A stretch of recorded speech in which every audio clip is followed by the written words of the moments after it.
여기 하고 나서 브릿지 영상 들어가나요? 근데 여기는 왜 브릿지가 안 나오지?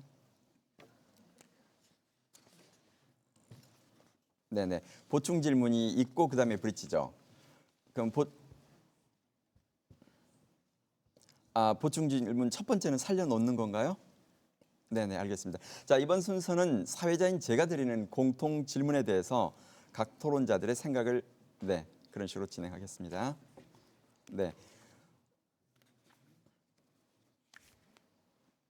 네. 네, 오늘의 토론 열기 정말 뜨겁습니다. 오늘 토론을 어떻게 보셨는지 방청석에 자리하신 분들의 의견을 들어보도록 하겠습니다. 먼저 우리 학부모님 만나 뵙겠습니다. 네, 안녕하세요. 자기소개 부탁드립니다. 안녕하세요. 대학교 1학년, 중학교 1학년 자녀를 둔 최명입니다. 네, 그런 식으로 가겠습니다. 자, 그다음에 두 번째 이번에는 현장에 계시는 선생님 만나보도록 하겠습니다. 안녕하세요. 자기소개 부탁드립니다. 네, 안녕하세요. 도래울 중학교에 근무하고 있는 교사 이승희입니다. 네, 그렇게 가겠습니다.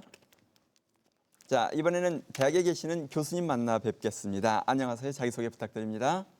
안녕하세요. 교육대학교에서 학생들을 지도하고 있는 민희자입니다.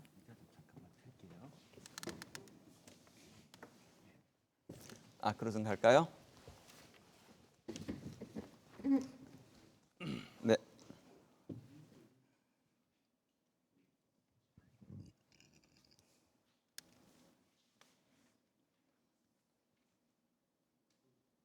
클로징 안 하고 끝내나요?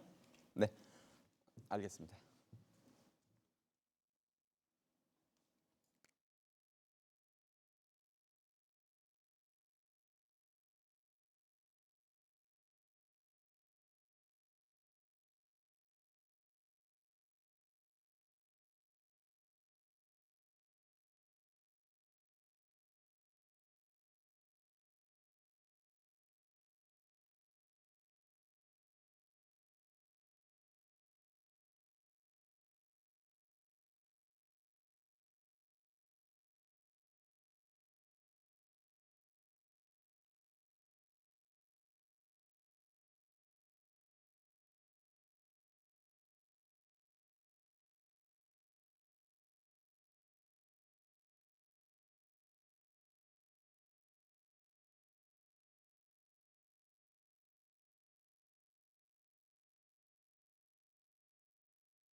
여러분 안녕하십니까. EBS 교육대토론의 박남기입니다.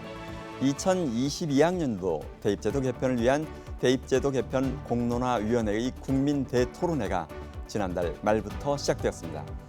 날이 갈수록 발표된 공론화 의제 4가지에 온 국민의 관심이 쏠리고 있습니다. 그래서 오늘 EBS 교육대토론은 공론화 의제에 대한 우리 국민의 이해를 높이고 폭넓은 의견을 수렴하기 위해서 대입제도 개편 공론화위원회와 함께 토론회를 마련했습니다. 오늘 토론회 공론화 의제 4가지에 대한 모든 정보를 저희가 준비했습니다. 끝까지 시청해 주시길 기대합니다. 오늘 토론회 함께 하실 분들 소개합니다. 의제 4가지 각각을 대표하는 분들께서 자리하셨습니다. 먼저 의제 1을 대표해서 공정사회를 위한 국민 모임 이종배 대표님 나오셨습니다. 반갑습니다. 의제 2를 대표해서 교육 디자인 네트워크 윤상준 정책위원님 나오셨습니다. 네, 반갑습니다. 의제 3을 대표해서 선문대 입학처장 정영근 교수님 나오셨습니다. 반갑습니다. 의제 4를 대표해서는 우리교육연구소 이현 대표님 나오셨습니다. 네, 반갑습니다. 그리고 오늘 방청석에는 많은 학생들, 학부모님들께서 나와 계십니다. 이렇게 자리해 주셔서 고맙습니다. 방송 중에 여러분의 의견을 직접 들어보는 시간도 마련하겠습니다. 그리고 샵 0504로 시청자 여러분의 의견 보내주시기 바랍니다. 출연자를 지정하여 질문을 보내주시면 제가 여러분을 대신하여 질문을 하겠습니다. 100원의 정보 이용료 발생하고요. 모아진 금액은 전액 교육 기금으로 사용될 예정입니다. 또한 홈페이지 게시판에도 여러분의 의견 남겨주십시오. 자, 작년에 수능 개편안이 1년 유예된 후 지금까지의 과정 그리고 앞으로 남은 일정은 어떤 것들이 있는지 시청자 여러분의 이해를 돕기 위해서 저희가 영상을 준비했습니다. 함께 보시고 본격적인 토론 진행하겠습니다.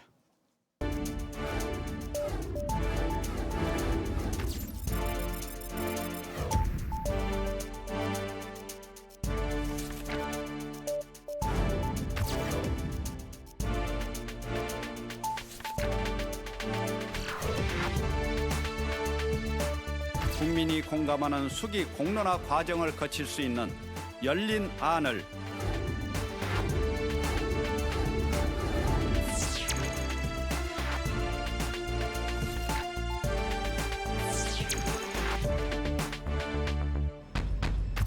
지난달 2022학년도 대입제도 개편을 위한 의제가 공개됐습니다. 첫 번째 안은 각 대학이 수능 전형으로 학생을 45% 이상 선발하는 내용이 골자입니다. 수능은 현재의 상대평가를 유지합니다. 두 번째 안은 학생부와 수능 비율은 대학 자율에 맡기고 수능은 전 과목을 절대평가로 하자는 내용입니다. 세 번째는 수능은 상대평가로 유지하되 전형 비율과 수능 최저 기준은 대학이 정하자는 안으로 현행과 비슷합니다. 네 번째 안의 경우 수능 전형을 지금보다 늘리되 학생부 교과와 학생부 종합전형 사이의 균형을 맞추자는 안입니다.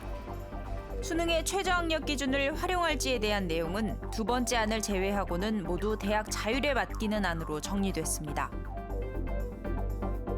이렇게 대입 개편의 공론화 의제가 확정되면서 최종안을 도출하기 위한 공론화 과정이 본격적으로 시작됐습니다. 19세 이상 국민을 모집단으로 하였으며 시민참여단은 설문조사를 통해 성, 연령, 지역, 대입 전형에 대한 태도 등을 고려하여 최종 400명 이상의 참가자를 선정할 예정입니다. 공론화위원회는 이런 절차를 통해 만들어진 대입제도 개편안을 대입특위에 전달하게 됩니다. 교육부는 오는 8월 말 국가교육회의를 통해 만들어진 대입제도 개편안 최종안을 확정해 발표한다는 계획입니다.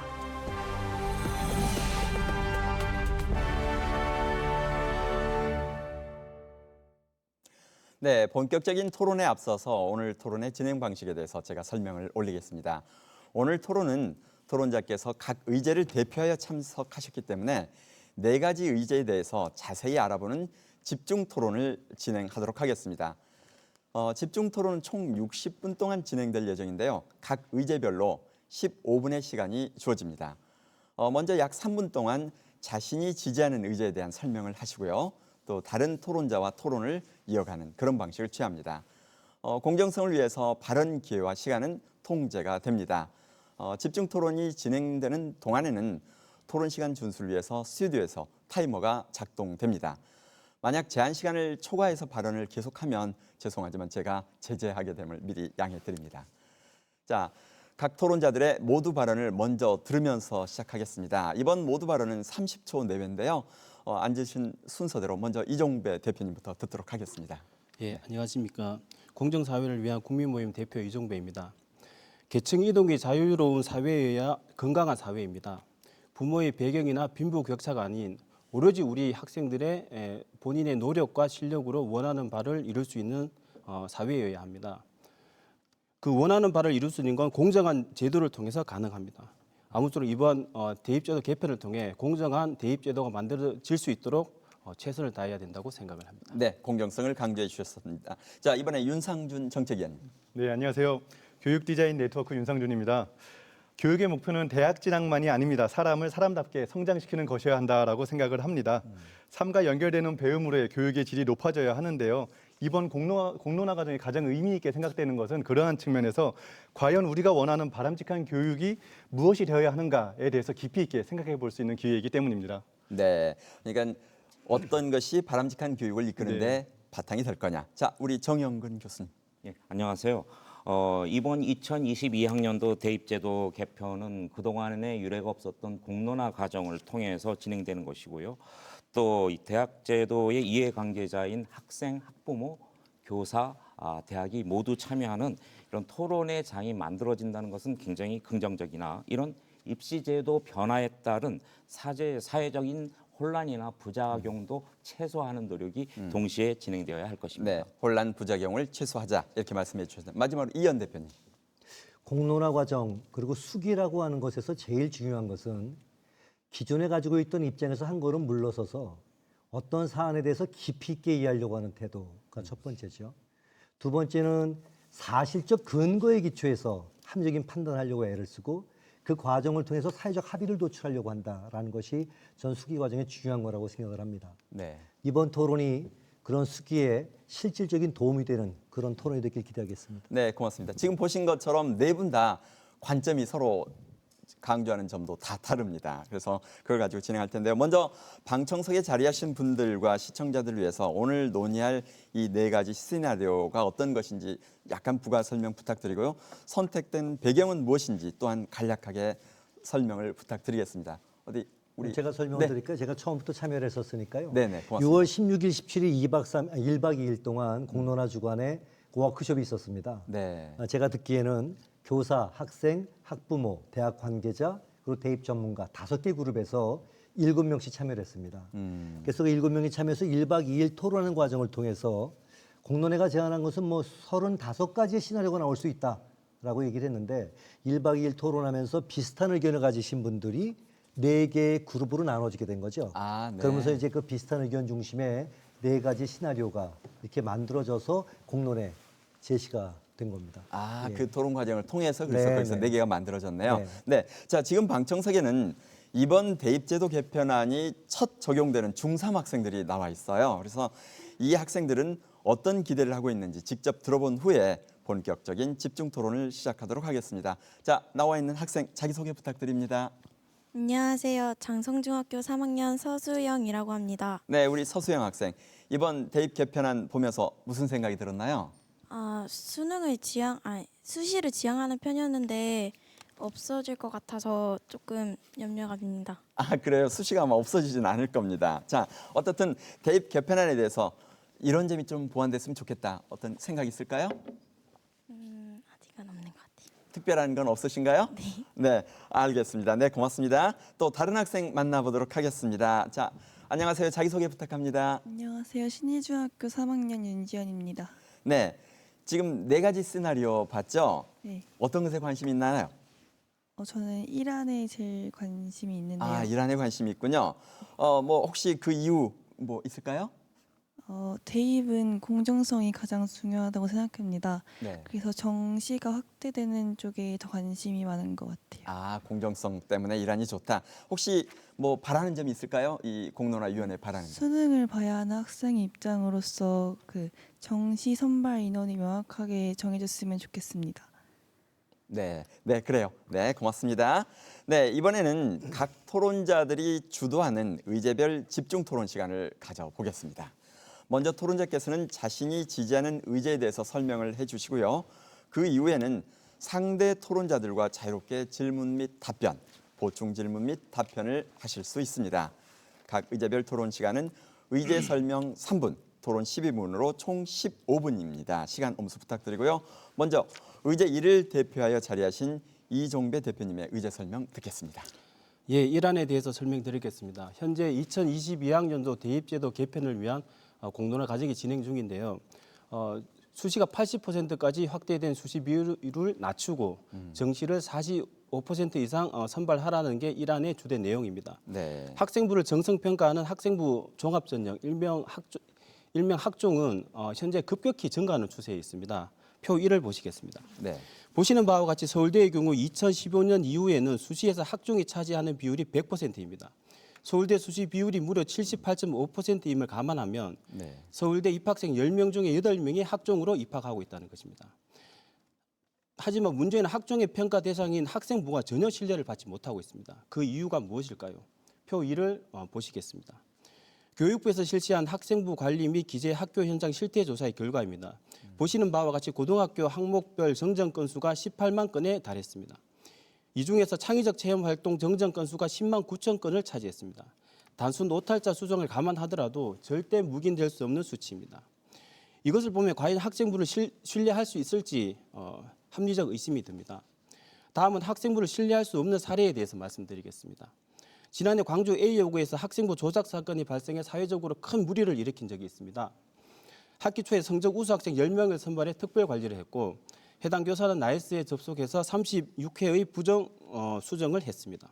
이 사실을 안 A여고 학생들은 믿고 따르던 선생님이 자신을 버렸다며 분노를 했다고 합니다. 이 사건들을 보면 과연 학생부를 믿을 수 있을까요? 다음은 대학의 학생부 평가가 불공정하다는 비판을 받고 있습니다. 수시가 거의 80% 가까이 확대되면서 일반고의 서울대 학교자 수가 현저히 줄어든 상황입니다.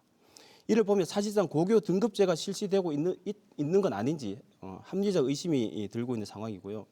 마지막으로 수시의 가장 큰 문제점은 내신 역전이 불가능하다는 점입니다. 표 3을 보시겠습니다. 고1 내신 등급이 고3 때 상승한 경우가 고작 3%밖에 되지 않을 정도로 내신 역전이 어렵다는 걸 알 수가 있습니다. 따라서 내신 성적이 상위권인 소수를 제외한 나머지 90%의 학생들은 수시로 상위권 대학에 진학하는 것이 매우 어렵습니다. 네. 예, 마무리하겠습니다. 학생부는 불공정합니다. 내신이 좋지 않은 우리 90%의 재학생들, 그리고 재도전하는 재수생들, 그리고 금전고시생 만학도들이 충분한 기회를 가지려면 대입 정시가 45% 이상 확대되어야 한다고 생각합니다. 예, 감사합니다. 네, 고맙습니다. 자, 지금부터는 이 의제 1에 대한 토론을 시작을 하겠습니다. 뭐 어떤 분이든지 먼저 질문이나 의견을 말씀해 주셔도 좋습니다. 네. 의제 1을 발표해 주신 이종배 대표님께 질문 드리겠습니다. 수능 위주 전형을 45% 이상 유지하자 이렇게 주장을 하셨는데요. 사실 대학은 설립 유형, 국립대학이나 사립대학, 또 소재 지역, 수도권 대학이냐 또 지역에 소재해 있는 지방대학이냐 또 규모 4,000명 이상을 뽑는 대형 대학이냐 또는 1,000명 이하를 뽑는 소규모 대학이냐 이런 여러 가지 다양한 장단점을 가지고 있는데요. 이러한 400여 개 대학에 일률적으로 45%의 어떤 수능 정시 비율을 이렇게 강제로 한다는 것은 과연 이 합리적인 방안인가 좀 의심이 되고요. 네, 일단 질문 하나만 먼저 하고 가죠. 예. 네, 답 부탁드립니다. 예, 그래서 저희가 이제 각 지방대라든지 전문대라든지 그런 대학의 여건을 충분히 저희가 감안을 하려고 각 대학 측에 어떠한 이제 45% 일률적으로 정시 비율을 높였을 때 실질적으로 어떠한 문제점이 있는지에 대해서 저희가 들으려고 했었고, 근데 구체적인 근거를 아직 듣지를 못했어요. 막연하게 대학 학생 선발이 어렵다라는 얘기만 들으지 구체적으로 왜 어려운지에 대해서 들은 적이 없습니다. 그리고 그러한 구체적인 근거가 국민들을 납득할 수 있어야 된다고 생각합니다. 예, 그런 근거를 앞으로 말씀해 주시면 저희가 충분히 고려를 하겠습니다. 네, 혹시 마련된 거 있나요? 아니면 앞으로 그리고 먼저 한 가지 말씀드리면 수시 정시 비율이 50대 50 반반일 때도 지방대에서도 다 그렇게 학생 선발을 한 적이 있었거든요. 예, 그 말씀을 드리고 싶습니다. 지금 학생부 교과는 총 41.5% 올해 모집이 되고요. 학생부 종합은 24.4%, 그리고 수능은 20.7%입니다. 그래서 지금 이 세 가지 이 입학 전형이 나름 균형을 맞추고 있다고 판단이 되고요. 특이한 점은 올 들어서 학종이 수능보다 더 비율이 올랐다는 것입니다. 알겠습니다. 우리 윤 대표님. 네, 일단 저는 기본적으로 수시하고 정시 이렇게 두 가지로 나눈 거에 대해서는 옳지 않다고 생각하는 게 각각의 전형의 특성들이 워낙 다르거든요. 교과를 중심으로 하는 전형이 있고요. 종합을 중심으로 하는 전형이 있고 수능을 중심으로 하는 전형이 있고 각각의 특성은 워낙 다르기 때문에 곧바로 비교하는 것은 어렵다고 일단 생각을 하고요. 실제 수시에서는 다 뽑지 못한 인원들이 정시로 이월되는 게 있습니다. 근데 그거를 감안했을 때 작년 같은 경우는 정시에서 총 34.7%의 학생이 뽑혔고요. 수시에서 특히나 학종은 맥시멈 뽑혀봐야 사실 24%대거든요. 그럼 이미 정시로 뽑히는 학생 수가 학종에 비해서 불평등하다라는 생각은 들지 않고요. 또 추가적으로 좀 더 말씀을 드리자면요. 아까 그 학생부의 신뢰에 대해서는 사실은 또 인정할 부분은 있는 것 같습니다. 그렇다고 해서 그런 사례가 전체적으로 일어나는 거다. 그건 또 아니라고 생각을 하고요. 그런 문제점을 하지만 인식을 하고 있기 때문에 교육부에서도 많은 개선을 위한 노력을 하고 있죠. 지금 뭐 대회 수상 기록은 앞으로 삭제한다라든가 소논문, 봉사활동, 그리고 자율동아리 활동이나 방과 활동 이제 앞으로 기재할 수 없게 한다라든가, 그리고 뭐 세부 능력 특기 사항의 양식을 좀 변경시키고 나아가서 이제 모든 학생에 대해서 기록을 반드시 해주게 해야 한다라는 식으로 좀 개선을 하고 있어가지고 좀 더 기대해 볼 것이 있고, 또 학생부는 단 한 명의 교사에서 좌지우지되지 않습니다. 네. 3년간 수십 명의 교사가 작성을 하고 다양한 관점에서 작성을 하기 때문에 거기서 나오는 어떤 학생의 성향은 충분히 신뢰도가 있다라고 생각을 하고요. 대학 또한 그 진실성 검증을 위해서 많은 시스템이 갖춰져 있다고 생각을 합니다. 네, 고맙습니다. 우리 이현 대표님. 우선 질문 드리려고 하다가 지금 아. 윤 선생님 얘기를 듣고 나니까 네. 윤 선생님한테 질문을 해야 될 아, 문제가 네, 좀 좋습니다. 생겼는데 아닙니다. 근데 오늘 지금 이종배 대표 진행하시는 순서니까 우선 이 질문을 좀 드릴게요. 네. 아까 그 학종에 대해서 여러 가지 네. 짧은 시간에 비판을 좀 해주셨는데요. 예, 예. 정돈이 좀 잘 안 되는 것 같아요. 그러니까 학종의 문제가 뭔지를 항목별로 이렇게 좀 정리를 좀 해주실 수 있을까요? 항목별로요? 뭐 항목별도 좋은데 예. 아까 학종의 그 너무나 학생 많기 기록과 때문에. 관련되어진 문제들 예, 예. 얘기를 하셨잖아요. 예, 예. 조금 정리가 덜 돼서 예, 예. 학생부 종합전형의 문제가 뭔지를 한번 체계적으로 예. 정리 한번 해주시면 좋겠다고. 아, 예. 그 우선 그 이제 학생부 신뢰에 대해서 말씀드리면 이제 단순 오탈자 수정이라 하더라도 어떤 수정한 건수가 굉장히 많았었거든요. 근데 그 어떤 수정함에 있어서 과연 신뢰를 할 수 있느냐, 거기에 뭐 선생님한테 뭐 좀 더 잘 써달라고 한다든지 그러한 어떤 부정에 개입될 여지가 있기 때문에 학생부의 신뢰성이 많이 떨어진다라는 말씀을 드리고요. 그리고 학생부 같은 경우 비판이 너무나 많죠. 뭐 깜깜이 전형이다, 뭐 금수저 전형이다. 굉장히 많은데요. 저는 학생부의 가장 큰 문제점을 한 가지 꼽자면 내신 역전이 좀 어렵다는 부분, 거의 불가능하다는 부분. 우리 학생들이 역전을 할 수 없다면요. 특히나 고등학교 1학년 1학기 때 내신 등급이 그대로 3학년 때까지 이어지고 그게 대학으로 연결되거든요. 그러면 고등학교 1학년 1학기 때 좀 방황할 수도 있고 좀 늦게 철들 수도 있고 좀 내신 성적이 낮을 수도 있고, 근데 이런 학생들은 한번 고등학교 1학년 때 내신을 망쳐버리면 다시 내신으로 상위권 대학에 갈 수는 없거든요. 역전이 안 된다는 부분. 이게 학생부의 가장 큰 문제라고 생각하고, 이러한 내신으로 자신들이 목표한 대학에 갈 수 없는 90%의 학생, 3등급 이하 90%의 학생들은 결국 수능 정시를 통해서 자기가 목표하는 대학에 갈 수밖에 없거든요. 그런데 그 수능 정시의 비율이 지금 너무나 낮다는 겁니다. 이걸 50%까지 높여서 내신이 좋지 않은 우리 학생들에게 2학년, 3학년도 포기하지 않고 끝까지 열심히 공부할 수 있도록 그런 기회를 줘야 된다라는 측면에서 정시가 확대되어야 하고, 학생부의 문제점은 그러한 문제점이 가장 큰 문제점입니다. 제가 질문은 질문을 짧게 짧게 더 하겠습니다. 아까 제가 왜 그 질문을 드렸냐면요. 예. 정시로 확대해야 된다고 말씀하시는 거는 이제 의제사하고 같은 입장입니다. 예, 다만 45% 이상 이렇게 지정을 하셨는데 예. 학종에 대해서 여러 가지로 비판하시면서요. 예. 학종의 비율에 관한 얘기는 하지 않으셨어요. 예. 그러면 정시를 45% 하면 어떤 대학이 학종으로 나머지 55%를 다 뽑아도 좋다는 뜻인가? 이런 질문이 제가 드리고 싶은 질문입니다. 저희는 이제 그 정시는 방금 말씀드린 그런 어떤 우리 학생들에게 또 다른 기회를 주자는 측면에서 정시 확대를 이제 요구하고 있는 것이고요. 교과랑 학종의 비율 같은 경우에는 저희는 대학 자율에 맡겨야 된다고 생각을 합니다. 하기 때문에 그 교과랑 학종의 비율까지 저희가 어떻게 하라고 하면 이건 대학 자율 면에 있어서 바람직하지 않다고 생각하기 때문에 일단 정시 확대만 50% 이상 하면 그 이유는 큰 문제는 안 된다라고 생각을 합니다. 네, 우리 정영근 차장님 말씀. 2015년부터 19년까지 전형 유형별 변화 추이를 좀 이 화면에 띄워주시겠습니까? 사실 저희가 크게는 정시와 수시 이렇게 나눌 수가 있죠. 그런데 수시는 학생부 교과, 즉 내신, 고교 성적을 중심으로 하는 전형과 학생부 종합, 비교과적인 내용들을 중심으로 하는 이러한 것이 나뉘어져 있습니다. 그럼 지금 학생부 교과는 2015년 38%에서 2019년 41%로 증가하는 추세고요. 학종 또한 증가하는 추세입니다. 그러나 수능은 2015년 31.6%에서 2019년 20.7%로 이 하강하는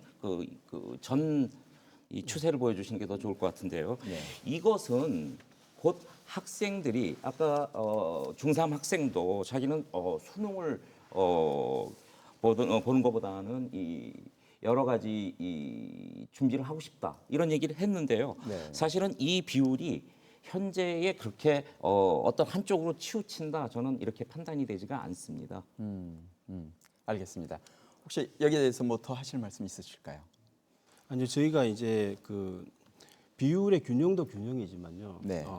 교과든 학종이든 방금 말씀드린 그런 내신이 좋지 않은 학생, 그 다음에 재수생들, 만학도, 그다음 검정고시생들에게 충분한 기회를 주려면 최소 정시 비율이 50%까지 높아져야지만 충분한 기회를 줄 수가 있다고 생각하기 때문에 지금의 비율은 비정상적이라고 생각합니다. 그러면 역으로 예. 재수를 권장하는 게 될 수 있겠네요? 아니죠. 재수에 대해서 말씀드릴까요? 네, 조금만. 지금 수시가 80%까지 지금 높아진 상황이잖아요. 네. 근데 2017년도에 재수생 비율이 14년 만에 최고치를 기록했습니다. 네. 수시가 거의 80%에 육박함에도 재수생 비율이 최고치를 기록했거든요. 이 말은 재수생이 나오는 비율은 어떤 전형이나 전형 비율의 문제가 아니라 네. 그때 상황에 따라 발생하는 것이기 때문에 뭐 정시가 확대되면 재수생이 증가한다? 전혀 근거 없는 얘기입니다. 네, 어디 윤님? 내신 역전 불가능 그리고 이제 어떤 그 패자부활전이라는 표현 좀 예, 예. 좋은 표현은 아니지만 예, 예. 그런 표현을 썼을 때 그런 측면에서 사실 절대평가에서도 좀 고민을 해봤거든요. 그러니까 지금 그러한 문이 좁아지는 이유가 네. 상대평가 때문이 아닐까. 예. 만약에 상대평가라고 한다면 제가 열심히 해요. 근데 이 사람은 더 열심히 해요. 그럼 제 성적은 떨어질 수밖에 없죠. 네. 근데 절대평가라고 한다면 저만 열심히 하면 되거든요. 그런 측면에서는 절대평가도 충분히 기회를 줄 수 있다라고 저는 좀 생각이 예. 드는데요. 지금 그 절대평가의 문제는 뭐냐 하면요. 뭐 점수 줄 세우기다 이런 비판을 많이 하시나요? 수능 같은 경우에는 뭐 점수 줄 세우기 때문에 과도한 경쟁이 있다 이런 말씀을 하시는데요. 학종은 줄 세우기 아니라고 생각하시나요? 근데 좀 예. 다른 성격의 줄 세우기죠. 줄 세우기인데 학종 같은 경우에도 제가 데이터를 봤는데요. 거기도 뭐 서류 평가 점수, 뭐 면접 평가 점수에서 소수점까지 있더라고요. 소수점까지 줄을 세우더라고요. 학종 같은 경우에도요. 그리고 절대 평가의 가장 큰 문제점이 뭐냐 하면 동점자 아시겠지만 한 등급에 수많은 동점자가 나오기 때문에 수능은 그 수능으로 선발을 할 수가 없죠. 동점자가 많기 때문에. 그럼 수능은 결국 수능의 본연의 선발 기능이 무력화되기 때문에 수능은 사실상 뭐 폐지될 수도 있지 않을까 극단적으로는 네. 그런 가능성이 있기 때문에 저희는 어떤 수능만의 본연의 어떤 학생 선발로서의 기능을 해야 된다고 생각하기 때문에 절대 평가는 받아들일 수가 수능의 없습니다. 독자적인 고유 예, 선발 기능을 그렇죠. 유지할 예. 수 있도록 했으면 예, 예. 좋겠다. 드릴 말씀이 또 좀 추가적으로 드리자면은 수능의 고유의 특성 유지돼야 한다고 생각을 합니다. 하지만 과연 정말 점수만 갖고 학생을 뽑는 것 그것이 역으로 보면 대학에서 깜깜이 전형이 아닐까요? 네. 그런 측면에서 생각을 한다면 수능도 질적으로 보완될 필요가 있다라고 생각합니다. 그래서 그 많은 동점자들을 변별하기 위한 방법으로 면접 등의 방법을 쓰면 어떨까라고 생각을 하고 있는 겁니다. 자, 10초 남았습니다. 예. 마지막. 면접으로 뽑는다고 하더라도 수능의 본연의 어떤 역할은 약화될 수 있기 때문에 저희는 받아들일 수가 없습니다. 네, 고맙습니다. 자, 그러면은 이번에는 의제 2를 대표하여 자리하신 윤상준 정책위원님께서 토론을 주도해서 진행하겠습니다. 자, 윤 의원님, 먼저 의제 설명부터 부탁드립니다. 첫 번째 슬라이드 부탁드립니다. 이번 공론화 과정에서 입시의 공정성을 많이 말씀을 하시는데 공정성이라는 것은 이거 첫 번째 슬라이드 아닙니다. 네. 공정성이라는 것은 이게 가치와 관점의 차이지 맞고 틀다를 말하기 너무 어려운 부분이 있습니다. 때문에 합의될 수 있는 성격의 것도 아니고 그래서 그러한 측면에서 학종은 공정하다, 수능은 뭐 더 공정하다 이러한 것은 특성을 객관적 비교가 불가능하기 때문에 의미 없는 논의라고 생각이 들고요. 그러한 측면에서 대입의 비율은 공정성의 한 가지 측면으로만 획일화시켜서는 안 됩니다. 학생과 대학들의 다양한 관점들과 다양한 특성들이 고르게 반영되고 존중될 수 있도록 대학에서 타당하게 정하는 것이 맞다라는 것이 입장이라서 대학의 자율화를 이야기하고 있고요. 말씀드렸다시피 이미 정시 최종 선발 인원이 수시 2월에 의해서 34.7%나 되고요. 이 인원은 학생부 종합전형을 훨씬 넘는 인원이고요. 이러한 상황에서 획일적으로 특성 전형의 확대를 보장해 주는 것은 합리적이지 않다라고 생각을 하는 것입니다. 두 번째 슬라이드 부탁드립니다. 기본적으로 의제 이안의 핵심은 현재 수능이 학교 교육에 미치는 영향력을 그 문제점을 기반으로 하고 있습니다. 이미 수능 중심의 입시가 사교육이 발달된 부촌에서 유리하다는 것이 잘 알려져 있고 그리고 학교와 학생들은 문제풀이를 경쟁적으로 반복하고 암기하고 있습니다. 또한 수능으로만 대학을 가는 학생들이 미래 사회의 관점에서 우수한 인재와는 다소 거리가 있음이 보시는 표와 같이 연구되고 밝혀지고 있습니다. 사실은 이러한 이유 때문에 대학에서 수시를 계속 늘리려고 하는 이유이기도 하죠. 그리고 그 다음 슬라이드 부탁드립니다. 그리고 현재 입시 제도의 문제점과 아울러서 미래의 교육에 대한 가치에 입각하여서 제시된 수능 절대 평가에 대한 어떤 교육 전문가들의 찬반 비율도 일반적인 주장과는 달리 압도적인 지지를 받고 있고 더욱 주목해봐야 할 것은 지금의 교육 동향입니다. 이미 역량과 과정, 학생과 배움이 강조되고 있고요. 또한 학교 운영 측면에서도 다양한 변화들이 있습니다. 이러한 측면을 고려해보면 수능은 절대 평가로 전환되는 것이 보다 더 합리적이다라는 결론을 내릴 수가 있고요. 대학 입시가 고등학교에 미치는 영향은 어마어마합니다. 수능이 절대 평가로 전환되면 최종 한 문제까지 정말 0.1점까지도 변별하려고 하는 그런 과잉 경쟁이 완화될 것이고요. 더 이상 다른 학생과 나를 비교할 필요가 없습니다. 절대 평가는 내가 열심히 하면 됩니다. 오히려 지금보다 점수에 대한 예측 가능성도 높아지고요. 아까 말씀드린 것처럼 재수생에게도 훨씬 더 효율적으로 작동할 수 있을 거라 생각을 합니다. 그리고 가장 중요한 것은 중하위권의 학생들을 정확하게 진단하고 그리고 성장을 위한 지원 노력을 정확하게 해줄 수 있다는 것입니다. 그것이 교육의 책무성이고 교육의 신뢰를 회복하는 것이 됩니다. 과잉 경쟁의 완화로 발생되는 학업의 여유는 학교에서 보다 의미 있는 활동으로 채우게 되고 그것을 통하여서 교육의 질적 향상을 도모할 수 있을 것입니다. 고맙습니다. 자, 의제 2에 대한 설명이 끝났습니다. 이제부터 의제 2에 대해서 자유롭게 토론을 진행하겠습니다. 제가 먼저 질문 네, 시작하겠습니다. 그러십시오. 저 무슨 두더지 잡기 게임하는 느낌이 들어요. 네. 무슨 뜻이냐면요. 학종을 주장하셨던 분들한테 공정성에 관한 문제 제기가 계속 제기가 됐었습니다. 그러니까 뭐라고 대응하셨냐면 선발에서는 공정성만 중요한 게 아니다. 선발의 타당성을 생각해야 된다. 이런 주장을 하셨어요. 그러다 그 얘기가 별로 잘 안 먹히게 되니까 입장이 바뀌어가지고 수능의 공정성은 사실 공정성이 아니라 객관성일 뿐이다. 이런 주장을 하셨었단 말이죠. 그러다가 이제 그다음에 뭐라고 얘기하셨냐면 수능이라고 꼭 공정한 게 아니다. 예컨대 수능이 흑수저에게 유리하지 않다. 오히려 강남 일반고나 자사고 등에게 유리하다. 그러니까 공정성 문제 가지고는 수능만 공정하다고 말하기 어렵다. 이렇게 대답을 바꾸시더니 오늘 윤 선생님은 완전히 또 다른 얘기를 하세요. 공정성 논란은 의미가 없다. 전형마다 특색이 다르니까 공정성 논란이 이제 의미가 없다. 이렇게 나가게 되니까 첫 번째 우선 당혹스럽고요. 정말 선발을 어떻게 하냐 문제에서 공정성이란 의미가 없는 것이냐. 이게 제가 드리고 싶은 첫 번째 질문이고요. 네, 일단 첫 번째 질문 듣고 그렇죠. 공정성은 물론 중요합니다. 중요한데 그 점수로만 학생을 판단하는 것이 공정하냐 아니면은 정말 여러 개 잘하는 게 있는데 그런 것들을 다양하게 봐주지 못하는 것 그게 정말 공정하다라고 생각을 하는지 질문을 여기서 제가 추가로 드리겠습니다. 점수로만 판단하는 게 공정하냐 이렇게 말씀을 하셨어요. 윤 선생님은 이제 잘 알려져 있는 것처럼 학종을 지지하시는 분입니다. 여기서 말하는 점수는 수능 점수를 말하시는 거죠. 그렇죠. 네. 학종은 예컨대 서울의 모 대학은 서류 700점, 면접 300점, 1000점으로 뽑습니다. 자, 그래서 어떤 학생이 서류에서 690점 맞았어요. 면접은 300점 만점 맞았어요. 그렇게 되면 990점 맞은 거 아니겠습니까? 다른 학생은 이 학생보다 서류에서 1점 덜 받았습니다. 이 비교는 점수를 비교하는 거 아닌가요? 답변 드려도 되는 건가요? 네네. 그러니까 저희가 경쟁 자체를 부정하지는 않습니다. 일단은. 제가 말씀드린 건 계속 말씀드릴게요. 점수로만 뽑는 게 공정하지 않다라고 말씀하시는데 질문은 학종은 점수로 안 뽑냐? 이게 질문입니다. 점수로 뽑는데 그러니까 제가 드리고 싶은 말씀은 어떤 걸로서 도대체 판단해서 점수를 매기느냐. 그러니까 학종과 정시의 가장 큰 차이점은 문제를 푸는 점수가 정말로 그 학생의 역량을 나타낼 수 있는 것인지 그러면 문제는 점수를 뽑는 게 문제가 아니라 문제 풀어서 얻은 점수와 입학사정관이 주관적으로 매긴 점수. 입학사정관제는 아니니까 지금 현재. 아니 첫 번째 서류평가는 입학사정관들이 하시잖아요. 그분들이 매긴 점수는 괜찮고 네.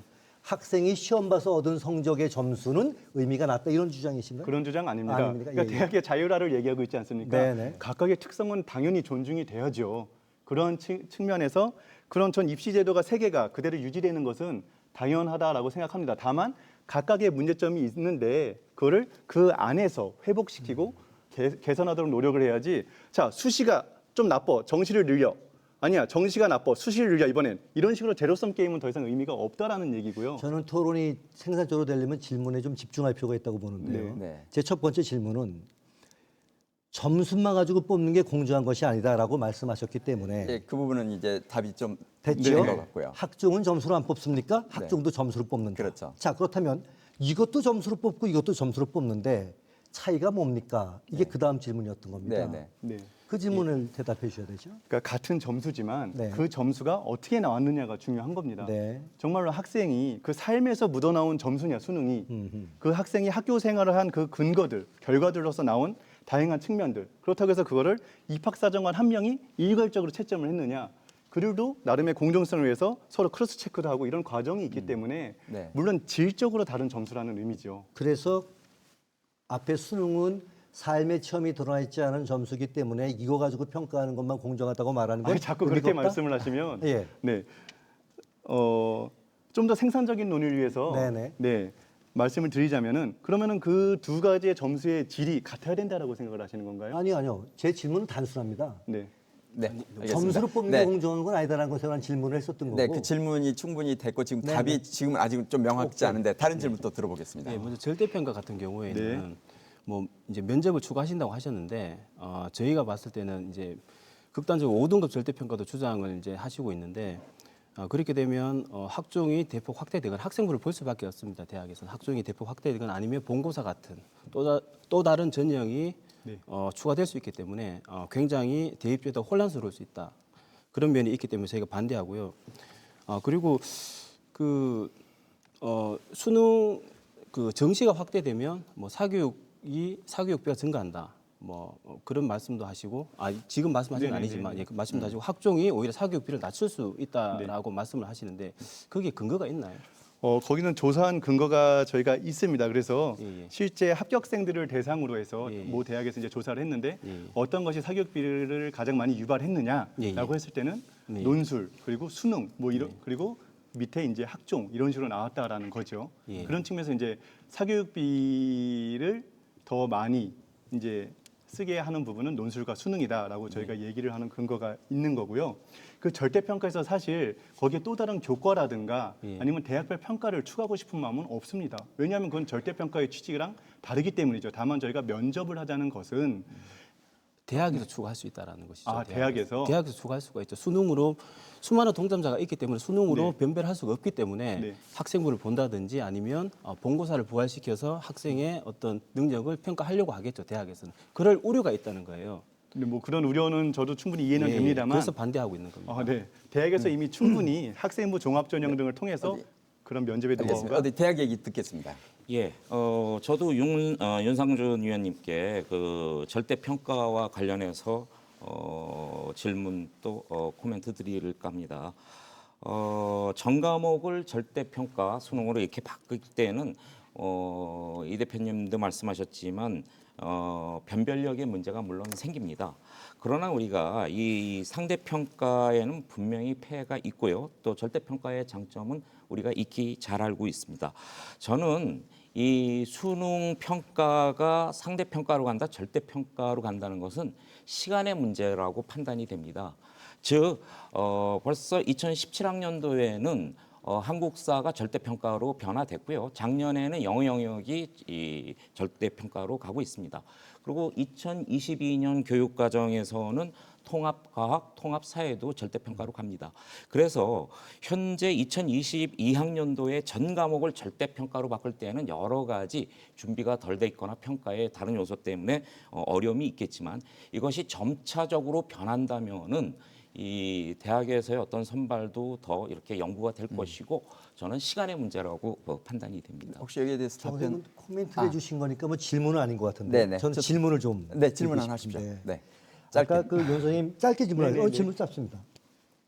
어느 대학에서 조사를 해보니까 네네. 사교육을 가장 많이 유발하는 게 논술과 네네. 수능이다. 수능과 논술. 네네. 아, 그리고 가장 적게 유발하는 건요? 가장 적게 유발하는 것은 여기서 조사된 바로는 뭐 적성 검사 전형이라고 일단은 나왔습니다. 네. 어느 대학인가요? 글쎄요. 그건 나중에 제가 따로 말씀드리겠습니다. 네. 몇 명 조사한 건가요?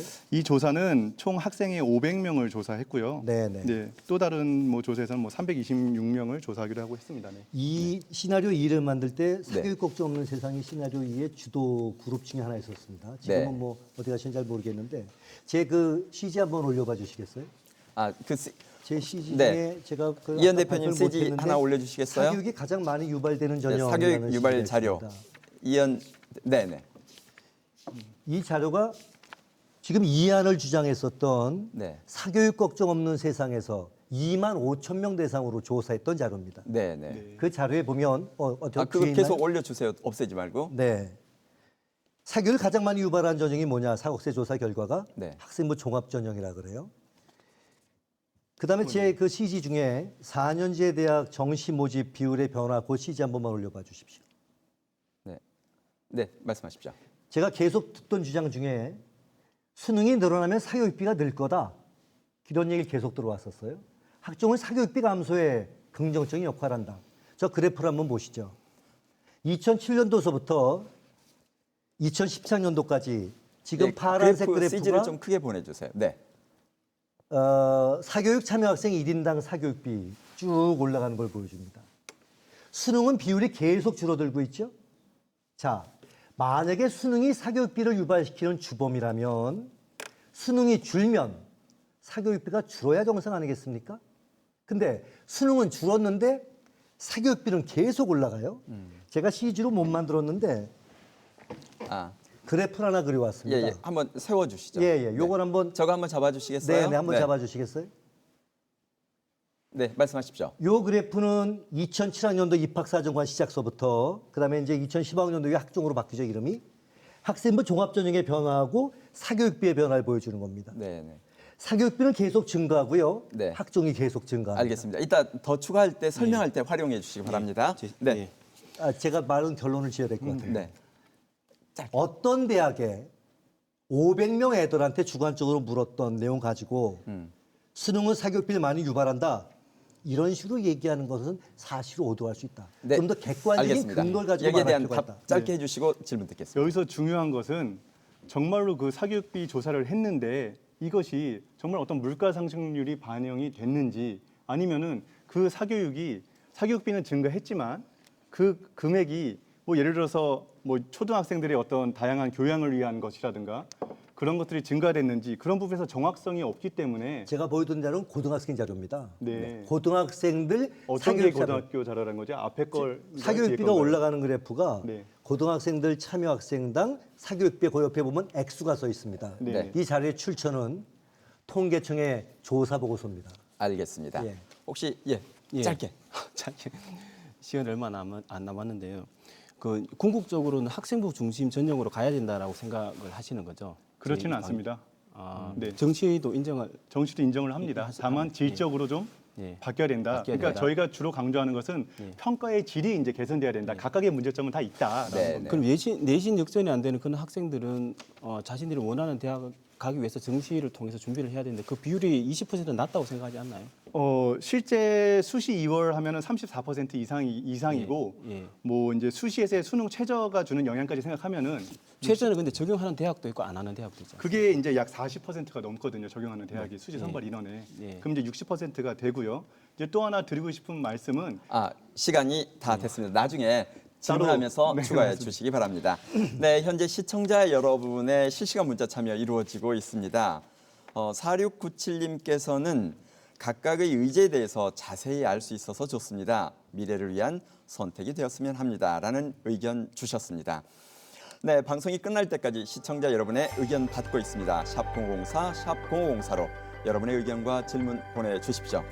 100원의 정보 이용료 발생하고요. 모아진 금액은 전액 교육 기부금으로 사용될 예정입니다. 또한 홈페이지 게시판에도 여러분의 의견 남겨주시기 바랍니다. 자, 이번에는 의제 3을 대표하여 자리하신 정영근 교수님께서 토론을 주도해 주시겠습니다. 먼저 의제 설명 부탁드립니다. 예, 시나리오 3은 현재의 입시 체제를 큰 틀에서 유지하면서 점진적으로 변화하자 이러한 시나리오입니다. CG2를 하나 올려주시겠습니까? 현재 학생부 위주 전형과 수능 위주 전형은 사실은 학생부 위주 전형은 학생부 교과 전형과 또 학생부 종합 전형으로 나뉘기 때문에 이 세 개의 전형이 2대 4대 2로 어느 정도 균형을 맞추고 있습니다. 물론 뭐 논술은 이제 축소지향적으로 가고요. 그렇지만 이 그래프에서 보듯이 이 수도권과 지방에는 또 이런 차이점이 있습니다. 네. 수도권에서는 아무래도 학생부 종합에 대한 비율이 높아지고요. 네. 또 학종에 대한 비율도 높아집니다. 그러나 지방에 소재한 대학들은 전국 평균과 유사하다는 것이죠. 그래서 여기서 다른 패널들께서 주장하실 때는 하나의 대학 또는 어떤 최상위권의 어떤 우리가 늘 알고 있는 이런 대학을 예를 들어서 설명해 주시는데 대한민국에는 200여 개의 4년제 대학과 200여 개의 전문 대학들이 있고요. 또 이 대학에서는 각각의 어떤 특성에 맞춰서 가장 좋은 입학 전형을 만들기 위해서 굉장히 노력하고 있다는 것입니다. 그리고 여기 한 가지 더해서 학령 인구의 감소를 보면은요. 특히 2022학년도에는 학령 인구가 41만까지 줄어듭니다. 그럼 현 입학 정원이 유지된다는 전제하에서는 대규모 미달 미충원 사태가 나타난다는 것이죠. 8만 2천 명 정도의 미달이 나타나는 것이고요. 이것은 곧 고등교육의 한 축인 대학의 위기와 붕괴로 연결될 수도 있다는 것입니다. 그리고 두 번째로는 수능 평가에 대해서 상대 평가와 이제 절대 평가에 대한 이 판단인데요. 이 변별력 같은 것을 고려하면 이것은 이제 윤 위원님께서 자세히 말씀을 주셨기 때문에 저희가 단기적인 관점에서는 일단은 상대 평가를 유지하면서 장기적인 관점으로 이 절대평가로 옮겨가자 이런 말씀이고요. 마지막으로 수능 최저학력 기준에 대해서도 대학 자율에 맡겨달라는 것입니다. 이것 역시 수도권에 위치한 학교들은 역시 경쟁률이 높으니까 학생부 위주의 전형, 즉 내신이나 학종으로 뽑은 다음에 수능 최저 학력 기준으로 더블 체크한다는 것입니다. 네. 그러나 이렇게 학령 인구가 줄어드는 상황에서 많은 지역에 소재해 있는 지방 대학들은 최저 학력 기준을 폐지하거나 축소 지향적으로 나가고 있다는 것도 이 자리를 빌어서 다시 한번 강조드리고 싶습니다. 네, 고맙습니다. 자, 의제 3에 대한 설명이 끝났습니다. 지금부터 자유롭게 토론을 시작하겠습니다. 네, 예. 이종계 대표님부터 가겠습니다. 학생 미충원 문제는 학생 수가 부족하기 때문일 거라고 생각을 합니다. 예, 그렇게 말씀을 드리고 그리고 여론조사에 의하면 국민 73.5%가 대입 정시를 50% 이상 확대해야 된다. 이런 국민적 여론이 있거든요. 이 부분에 대해서 어떻게 생각하십니까? 그 여론조사를 말씀하실 때는 예. 그 소스와 예. 또 오차 범위 또 예. 어떻게 샘플링 했느냐가 같이 나와야 되고요. 예, 예. 그리고 지금 뭐 출처를 말씀드리면 저희는 예, 예. 사실은 저는 이 세 가지 이 전형이 균형을 맞추고 있다는 것은요. 학생부 교과는 유난히 이 고교에서 학업 성적을 잘 관리하는 학생들은 학생부 교과로 지원하면 됩니다. 이게 한 40% 정도를 차지하고 있으니까요. 그런데 우리 학생들 중에는 교과보다는 비교과적인 요소, 동아리 활동이라든가 또는 등산 활동, 체육 활동 등을 즐기는 학생들은 학생부 종합으로 지원을 하면 좋은 결과가 나올 수 있습니다. 그러나 또 이런 것이 관리가 잘 안 된 학생들이 늦게라도 수능을 준비해서 수능을 본다면 또 이러한 수능도 20.7% 정시에서 등록을 안 한 학생이 2월 되는 것까지 하면은 30% 가까이 올라가게 됩니다. 그래서 이런 세 개의 이 균형 잡힌 저는 현재 단계에서 물론 대학별로는 어떤 한 전형이 지나치게 높은 대학도 없지 않아 있습니다. 그러나 저희는 400여 개 대학의 평균을 보기 때문에 이 400여 개 대학의 평균 측면에서 봤을 때는 이 학생부 교과와 학생부 종합 수능이 좋은 비율을 맞추고 나간다는 것이고요. 추가 질문하고. 네, 아까 추가 그 질문, 예. 근거하고 추가 질문 좋습니다. 예. 짧게 근거는 부탁드립니다. 정시 확대를 반대하는 사교육 걱정 없는 세상에서 리얼미터인가 아무도 공신력 있는 여론기관에 의뢰를 해서 나온 여론조사 결과다라는 말씀을 드리고요. 네. 한 가지 추가적으로 질문을 드리겠습니다. 뭐 교과, 학종 이렇게 균형을 맞춘다고 하셨는데요. 그렇게 균형을 맞추면 66% 정도 되지 않습니까? 두 개를 합치면요. 네. 그런데 자꾸 제가 말씀드리지만 교과가 학종도 이제 교과가 들어가지 않습니까? 내신 같은 경우에는 1학년 1학기 때 성적이 나오면 그 등급을 3학년 때 끌어올리는 경우가 제가 자료를 보여드리면 3%밖에 100명 중에 3명밖에 되지는 않습니다. 그러면 고등학교 1학년 1학기 때 내신이 한번 나빠져 버리면 그 교과 전형이나 학종 전형을 통해서는 역전을 할 수 없는 거예요. 재도전을 할 수가 없습니다. 그럼 우리 이런 학생은 어떻게 해야 됩니까? 지금 이 대표님께서는 한 가지 좀 잘못 파악하시거나 간과한 것이 있는데요. 네. 학생부 교과와 학종이 같은 수시 전형이다. 뭐 이렇게 말씀하시고 계신데요. 아니요, 같은 거는 아니고 교과는 내신 성적을 기반으로 한다라는 제가 말씀을 드리는 거죠. 답변드리겠습니다. 이 학생부 교과는 교과 중심으로 이 전형이 이루어지는 것이고요. 학종은 가능한 교과를 배제하면서 비교과적인 요소를 위주로 뽑는다는 것입니다. 그래서 수시가 합쳐서 7, 80%가 된다고 하지만 이것은 분명히 교과와 비교과로 이렇게 나눠서 진행되고 있다는 것을 분명히 말씀드리고요. 저는 이것을 꼭 강조드리고 싶습니다. 이 사백여 개의 대학이 전형을 맞는 데 있어서 굉장히 심혈을 기울이고요. 그리고 학령인구 감소를 말씀드린 것은 그만큼 대학이 절박하기 때문에 어떻게 하면 좋은 학생들을 더 유치하고 선발할 수 있는지에 대해서 굉장히 고민하고 있다는 것입니다. 그러면은 지금 이 수시 또는 교과와 학종의 비율이 올라간다는 얘기는 고교 현장에서 그만큼 학생들이 이 전형을 선호한다는 것이고요.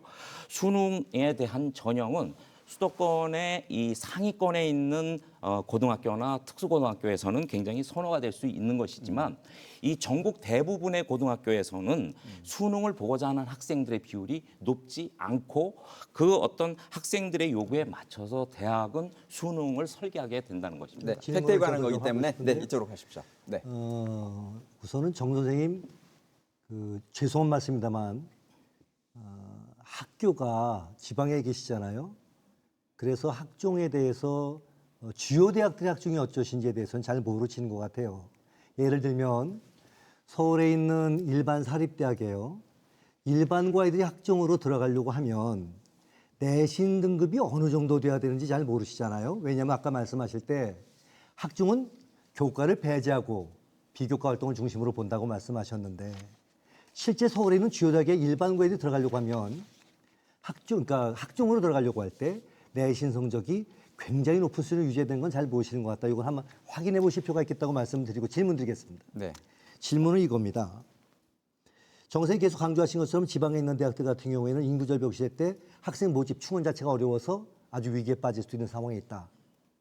아마 서울대, 연대, 고대는 그때도 학생 충원 가지고 걱정하지 않을 겁니다. 여전히 치열한 경쟁이 벌어질 겁니다. 다시 말하면 서울의 상위권 대학과 지방에 있는 대학들은 형편이 좀 다르다는 거죠.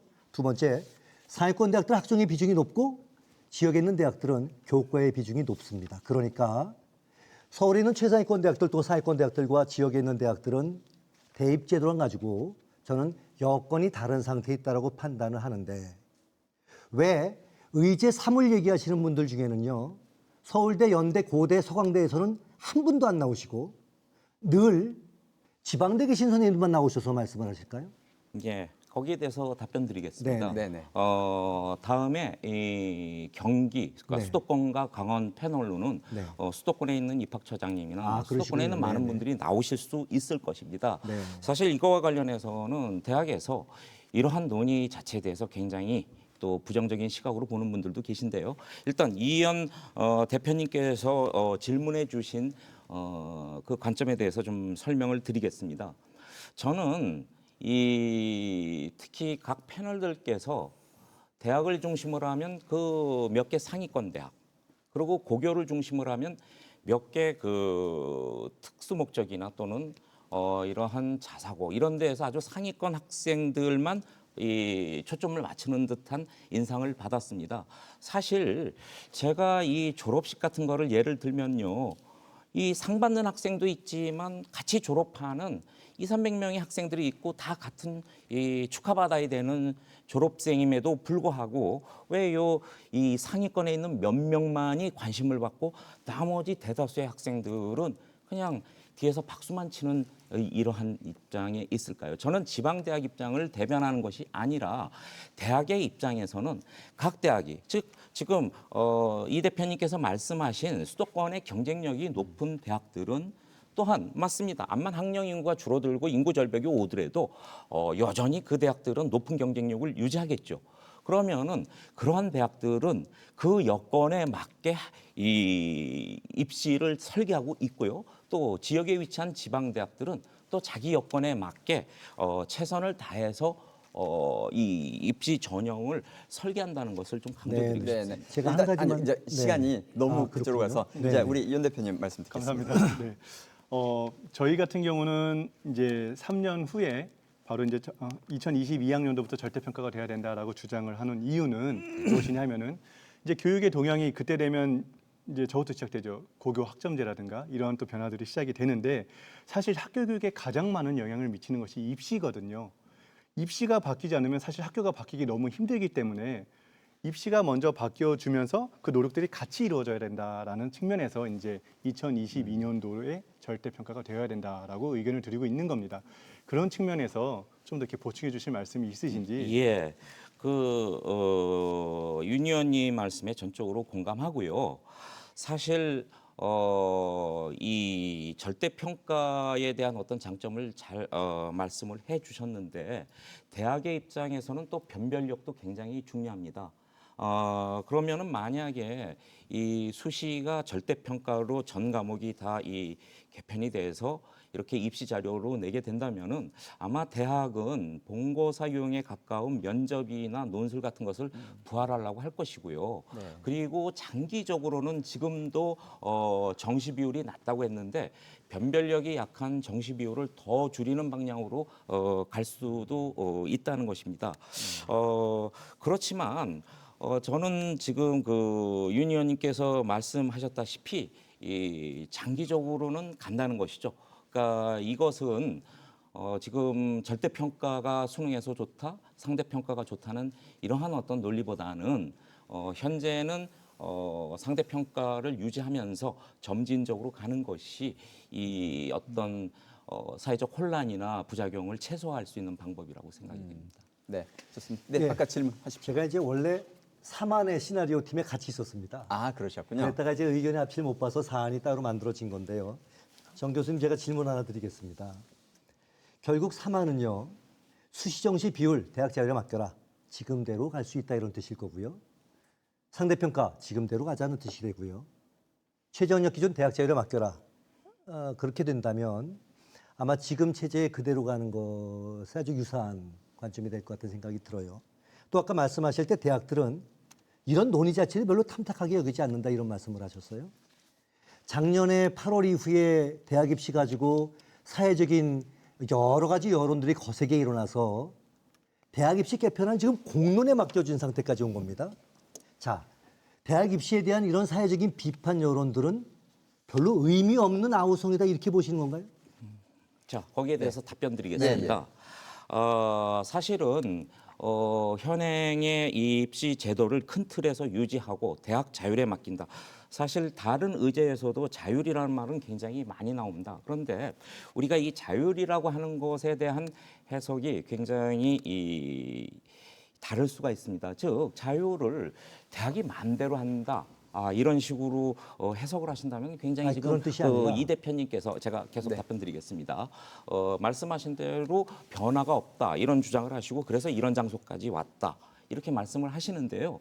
사실 대학은 이 고등교육의 공급 주체이긴 하지만 또 이 고등교육의 수요 주체인 학생과 학부모님들이 원하는 방향으로 설계하려고 애를 씁니다. 질문은 뭐였냐면요. 정시를 확대해달라는 요구도 꽤 있었고 학종의 불공정에서 문제 제기도 있었는데 여기에 대해서 아무런 답을 안 하시니 지나치게 대학이 현실안주하려고 하는 거 아니냐. 네. 국민들 여론을 너무 무시하고 있는 거 아니냐. 이런 알겠습니다. 질문을 드렸던 겁니다. 13초 남았습니다. 마지막 답변 부탁드립니다. 대학은 어느 대학이나 가장 좋은 전형을 설계하기 위해서 최선의 노력을 하고 있고요. 네. 또 그 결과는 좀 봐주시기 바랍니다. 네, 고맙습니다. 하여튼 대학을 믿어달라는 말로 마치셨습니다. 이제 그동안에 많은 공격을 하셨던 우리 이현 대표님이 제가 의제 공격을 많이 사에 드렸네. 대해서 이제 공격을 받은 토론을 순서네요. 진행하시겠습니다. 먼저 네, 네. 의제 설명부터 듣겠습니다. 뭐 따로 PPT 없이 그냥 말씀을 드리겠습니다. 의제 네. 사는요 이런 문제식입니다. 원래 수시라고 하는 선발 제도가 정시를 보완하려고 만들어진 겁니다. 97년도에 처음 등장했는데 지금과 같은 수시 정시 체제가 만들어진 건 2003학년도서부터였어요. 2003학년도에 수시는 3, 정시가 7 정도의 비중이었었죠. 약 10년, 11년 지나고 난 다음에 작년에 수시가 73%를 훨씬 넘게 됐습니다. 그러니까 배보다 배꼽이 더 커진 거죠. 이게 문제 상황 첫 번째입니다.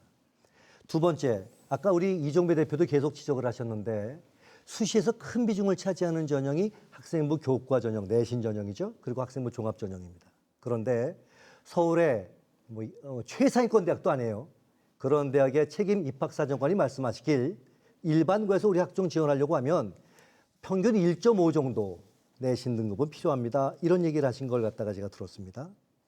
둘 다 상당한 내신 성적이 뒷받침돼야 어떻게 목표하는 대학에 지원해 볼 만한 그런 전형입니다. 거기서 아까 이종배 대표가 그런 지적을 하셨던 거죠. 결국 고1 때 좋은 내신 성적을 얻지 못하게 되면 넓어진 수시에서 대학 진학의 기회가 상당히 제한되는 문제가 생긴다. 이게 수시가 넓어진 것에 대한 불만과 비판의 근원 중에 하나입니다. 네. 실제로 고2 때부터 정시 가지고 공부하는 친구들도 있고요. 고3 다 돼서 해보겠다고 달려드는 친구들도 있고 내신 성적은 안 좋아도 학업 능력이 뛰어날 뿐만 아니라 모의고사 성적이 좋은 친구들이 있습니다. 이 친구들이 이 넓은 수시 여건 속에서 대학 도전의 패배자로 뒤로 미리부터 밀려나야 되는 양상들. 이게 전 사회적인 비판과 문제제기의 근원이라고 봅니다. 특히 아까 제가 정 교수님께 조금 신뢰가 되는지 모르겠습니다만은 상위권 대학과 중상위권 대학의 여건이 참 다릅니다. 수시 학종이 문제가 되는 건 30여 개 안쪽의 상위권 대학들입니다. 그리고 대학 입시에 대한 불만의 핵심도 이 대학에 타겟이 가 있습니다. 대학에 뭔가 도전적인 문제를 가지고 목표 갖고 있는 친구들은 이들 대학을 목표로 하고 있거든요. 근데 이 대학들이 정시 비중은 낮고 학종의 비율이 굉장히 높은 거예요. 이 대학들은 교과로도 많이 뽑지 않습니다. 자, 저희가 제안하고자 하는 대학 입시 개편의 방향은 그렇습니다. 이 상위권 대학들을 중심으로 정시를 확대할 필요가 있겠다. 이 상위권 대학들 학종의 비중을 좀 낮춰서 학종의 공정성 문제, 투명성 문제가 상당히 해결될 수 있도록 하는 조치가 필요하겠다. 이 상위권 대학들의 교과의 비중도 균형을 맞춰가는 게 필요하겠다. 중하위권 대학들은 아까 정 교수님 말씀하신 것처럼 여러 가지 어려움들이 있습니다. 대학 입시 개편안이 중하위권 대학에 영향을 주지 않으면 좋겠다. 이게 저희가 생각하는 방향이고요. 네. 그래서 제안한 것이 정시의 비율을 높이되 수시 정시의 비율은 대학의 자율에 맡기자. 구체적인 것. 그 대신 학종은 교과 전형보다 더 많이 뽑지 않도록 하는 정도의 가이드를 반드시 제시해서 상위권 대학들의 균형을 잡게 해나가자. 예, 그런 게 제안입니다. 고맙습니다. 자, 이렇게 이제 설명이 끝나서 지금부터 자유롭게 토론을 시작하겠습니다. 네, 이종배 대표님. 예, 일단 1안과 4안의 가장 큰 차이점은 정시 확대라는 방향은 같지만 저희는 이제 구체적인 수치를 제시를 했고 4안은 구체적인 수치가 없는데요. 막연히 저희가 담론 수준의 정시 확대를 하라라는 결론이 나왔을 때 대학이 지키지 않으면 어떡하나라는 문제가 있고요. 그리고 교육부 차관이 주요 대학에 정시를 확대할 것을 국민의 뜻을 받들어서 정시 확대할 것을 요청한 적이 있었는데 네. 그때 대학이 2% 정도 정시를 확대해 놓고 대대적으로 우리 정시 확대했다고 언론 플레이를 한 적이 있었거든요. 그래서 저희가 이제 이번 공론화 과정을 통해서 어떤 담론 수준의 정시 확대를 하라라는 결론이 나오면 대학이 그걸 뭐 꼼수를 뭐 조금 극소수의 비율을 높여놓고 정시 확대를 했다라고 할 수 있기 때문에 저희는 구체적인 이제 수치를 제시했거든요. 그 부분에 대해서 어떤 대책이 있는지. 네. 첫 번째 말씀드리고 싶은 건요. 수시가 이렇게 확대된 이유 중에 하나가 수시 선발을 우수 학생들을 먼저 선점하려고 하는 그런 상위권 대학들의 경쟁 때문에 그 경쟁 속에서 수시가 자꾸 넓어져 왔습니다. 그런데 아까 제가 상위권 대학들이 학종과 교과의 비율 중에 학종이 교과를 넘어서지 않도록 한다는 가이드를 준다고 말씀을 드렸잖아요. 이 가이드가 굉장히 위력적입니다. 그렇죠. 서울대학교는 학종으로 다 뽑고요. 교과 0%입니다. 연세대학교 교과 0%입니다. 서강대학교 교과 0%입니다. 성균관대학교 교과 0%입니다. 이 대학들은 학생부 교과 전형이 우수한 학생을 선발하는 도구라고 별로 생각하지 않아요. 일반고 출신들이 엄청 들어오기 때문인 거죠. 그래서 지난 10년의 데이터를 보면 평균적으로 서울 상위 10개 대학들은 교과 전형의 비율이 평균, 그냥 단순 평균 냈을 때 11% 정도밖에 되지 않습니다. 자, 저희 제안대로 교과 전형과 학종 중에 학종이 교과보다 많지 않게 해라. 최대한 같을 정도까지 가라. 이렇게 되면 교과 10% 뽑으면 학종 10% 뽑으라는 겁니다.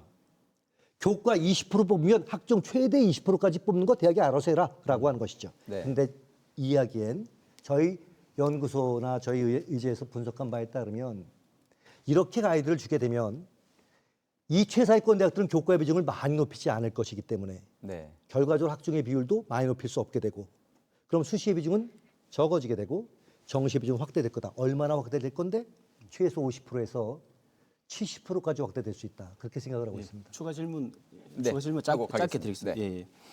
수시의 취지가 대학이 우수학생 선점하기 위해서라고 했는데요. 그러면 교과 정년도 수시 제도이기 때문에 굉장히 선점에 효과가 있지 않습니까? 그렇다면 교과를 학종처럼 변질을 시켜서 이렇게 교과를 높여가지고 뽑을 가능성도 저는 있다고 봅니다. 왜냐하면 그 선점이라는 그런 매력을 포기할 수 없기 때문에. 그래서 교과가 학종처럼 변질되어서 교과를 이렇게 40% 뽑아버리고 학종도 40%라 뽑아버리고 이런 상황이면 어떻게 대처가 있는지 저는 그 부분에 대한 가이드가 또 필요하다고 생각합니다. 학부모들이 우려하고 있는 부분. 네, 가이드가 보여줘 의미 있는 우려라고 생각을 합니다. 예를 들면 2009학년도에 고려대학교에서 1단계 학생부 교과 90%로 선발한 일반 전형이 있었습니다. 1단계에서 15배수에서 18배수를 17배수까지 뽑았습니다. 이렇게 뽑게 되면 이거 정말 교과 전형이라고 말하기 어려운 거죠. 1단계를 통과했는데 17배수가 들어간 거예요. 2단계는 깜깜해지는 거죠. 그런 악용을 막기 위한 교과 전형이 교과 전형답게 하기 위한 어떤 장치가 필요하다는 말씀에 공감을 하고요. 제가 거기까지 말씀을 안 드린 건 지금 의지에서 그 디테일까지 가지 않아서 말씀을 안 드린 거예요. 알겠습니다. 네, 질문 받겠습니다. 제가 이 대표님께 질문 드리겠습니다. 이 대표님께서는 지방대학에 있다고 하는 좀 인신적인 발언도 하셨지만 저도 이 대표님에 대한 여러 가지 사항을 알고 있지만 이 자리에서는 말씀드리지 않겠습니다. 그런데 지금 강조하고 계신 것이 학생들이 관심이 있고 이러한 대학이 상위권 몇 개 대학이다 이렇게 말씀을 하셨어요. 그리고 계속 예를 들어서 하시는 대학들이 우리가 이름을 들으면 다 알만한 10위권 한 15위권 대학의 어떤 이 예를 들어서 계속 설명을 주시고요. 그래서 이런 대학 중에서 어떤 대학이 100% 또는 지나치게 한쪽으로 몰려서 가기 때문에 이미 균형 잡혀서 전형을 잘하고 있는 대부분의 많은 400여 개 대학도 다 이러한 한쪽으로 치우쳐 있는 이 상위권 대학 때문에 똑같은 어떤 이런 기준을 정해가지고 몇 퍼센트 이상을 올려라, 몇 퍼센트 이하를 낮춰라 하는 이러한 정책이 과연 좋은 입학 정책이냐는 것이 제 질문이고요. 그렇다면은 결국은 이렇게 여건이 다른 대학들에게 각자 자기의 어떤 입장에 맞춘 전형을 만드는 것에 그것이 대학 자율이라고 저는 이렇게 판단이 됩니다. 저는 정 선생님께서 제 의견을 충분히 이해하셨을 거라고 믿었었는데 정 선생님 저 그 얘기를 하고 싶은 겁니다. 무슨 뜻이냐면 우선 저는 전문대학교 200개는 제가 연구를 별로 해본 적이 없습니다. 4년제 대학 200개에 대해서 제가 연구를 쭉 해왔습니다. 그중에 정시 비율이 낮은 대학들 한 130개 추려서 보면 그 130개 대학 중에 14개의 상위권 대학과 나머지 한 115개 이상의 대학들이 굉장히 다른 양상을 보인다는 겁니다. 자, 정 선생님 말씀하셨던 아까 학생 충원 자체가 문제가 되는 그 대학들에 대해서는 대학의 자율성의 폭을 주고 대입제도로 압박하지 말자. 이게 저희 제안입니다. 어떻게 그럴 수 있는데 이 대학들은 다 학생부 교과 전형의 비율이 학생부 종합 전형의 비율보다 높은 대학들입니다. 꽃동네 대학이나 한동대를 제외하면 그게 높은 대학들이어서 저희 제안, 이 가이드에 영향을 받지 않습니다. 그 대학들은 정시를 10% 가져갈 수도 있고요. 20% 가져갈 수도 있습니다. 조건은 교과가 학종보다 많게 유지하시면 되는 거죠. 그런데 문제가 되는 한 상위 30개 대학을 보니 이 대학들은 학종의 비율이 굉장히 높다. 이 대학들은 학종의 비율을 낮추도록 하자는 것이고요. 그렇게 되면 이 대학들에서는 자동으로 정시가 확대된 효과가 생긴다라는 게 저희 제안이어서 그 여건에 대한 고려를 저희는 충분히 하고 있다 이렇게 생각을 하고 있습니다. 네, 좋습니다. 윤 대표님. 네. 아까 해주신 말씀 중에서 네네. 이제 뭐 서울대를 뭐 특정한 예로 들겠습니다. 사실은 이제 2012년도까지는 교과 전형 중심으로 운영되다가 이제 뭐 경쟁의 과열 때문에 이제 그 다음 연도부터는 이제 학생부 종합 전형 쪽으로 많이 틀었는데 그것보다 이제 일반고 학생들의 비율에 대해서 말씀해 주셨지 않습니까? 사실 일반고 학생들이 가기 힘들지요. 근데 중요한 것은 기회 균형이나 뭐 이런 지역 균형 같은 장치가 있음에도 불구하고 그만큼 갑니다. 그리고 특목고가 잘 가는 이유는 뭐 걔네들의 실력도 실력이지만 학교 교육과정 운영 자체가 워낙 잘 돼 있어가지고 그 학생들이 유리할 수밖에 없죠. 근데 그러한 측면에서 만약에 이제 저희의 우려는 그겁니다. 정시가 확대가 됐습니다. 그럼 이제 특목고 학생들은 더 이상 수시에서 어디 설 데가 없는 거예요. 그럼 그 학생들이 수능을 열심히 공부하겠죠. 사실 지금의 특목고는 수능 중심으로 운영되고 있지는 않거든요. 그랬을 때 그럼 일반고와 그 학생들이 경쟁한 게임이 될 수 있는지가 하나 우려가 되고요. 또 두 번째는 그럼 특목고 학생들이 그렇게 수능을 중심으로 공부하는 것은 타당한가? 타당하다라는 표현보다는 그게 정말로 교육의 질이 상승되는 건가? 네. 라는 것에 대한 의문이 있습니다. 네, 이현 대표님. 세 가지 제가 답변을 드려야 될 것 같아요. 네. 첫 번째는 수능 비중이 커졌을 때 특목고하고 일반고 사이에 유불리의 문제에 관한 답변을 드려야 될 것 같고요. 두 번째 문제는 수능 중심으로 특목고가 전환돼서 그렇게 교육하는 게 올바른 교육이냐 이런 질문에 대해서도 답변을 드려야 될 것 같고요. 첫 번째랑 관련되는 건데 어쨌거나 우선 답변 드리겠습니다. 저희가 제안할 때 문제의식은요. 유불리가 첫 번째가 아닙니다. 네. 일반고에게 유리하냐 특목고에게 유리하냐 이게 첫 번째 문제의식이 아닙니다. 선발의 첫 번째 덕목은 공정해야 된다는 겁니다. 그래서 붙은 사람도 내가 왜 붙은지 알고 떨어진 친구도 내가 무엇이 부족했는지 알 수 있어서 결과에 승복할 수 있는 그런 전형이 돼야 된다가 첫 번째 문제의식입니다. 그리고 그다음에 안을 들여다보니 실제 그 결과를 보니까 아주 이상한 결과가 벌어지더라. 어떤 결과가 벌어진대. 이거 제가 또 하나 뭘 보여드려야겠습니다.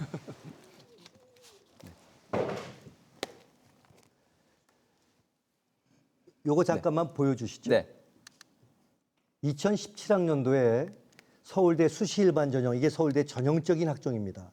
서울대 전체 50% 이상을 이거로 뽑습니다. 거기 합격자 학교 유형입니다. 서울대 전체 50% 이상을 뽑는데 일반고하고 자군고, 자군고는 자립형 공립학교를 말합니다. 다 합쳐봐야 34.2%밖에 안 됩니다. 합격자 중에요.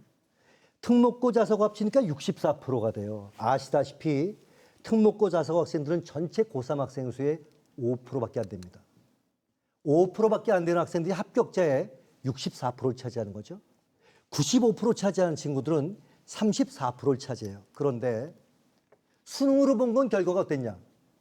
서울대 정시는 100% 수능입니다. 100% 수능을 본 걸 보니까 일반고 친구들이 54%를 차지합니다.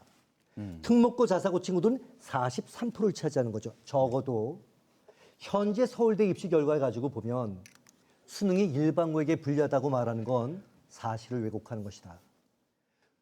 실제 서울대 수시 일반이 특목고 자사에게 압도적으로 유리했다라고 말하는 게 사실에 근접한 것이다. 마지막 질문입니다. 수능 중심으로 공부하는 게 올바른 공부냐?